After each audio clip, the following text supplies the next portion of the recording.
มาจ้ามื้อนี้แม่ค้าจะมาบอกเคล็ดลับของการดูแลรักษาผมเซตนี้จะช่วยบำรุงเส้นผมให้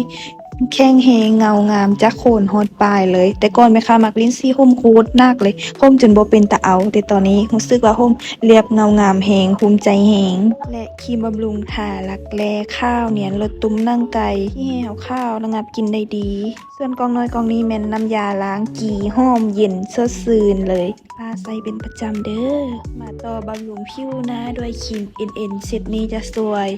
ครบจบได้ทุกปัญหาเลยบ่ว่าจะเป็นสิวฟ้ากระจุดด่างดำหน้ามองคล้ำใส่ได้ทั้งผู้หญิงและผู้ชายเลยเด้ออยากให้ลูกค้าเปิดใจได้ใช้นำกันเพราะมันเห็นผลจริงตอบโจทย์ได้ทุกปัญหาแน่นอนเด้อไทยอีและยังบ่พอยังมีซาดีฮอก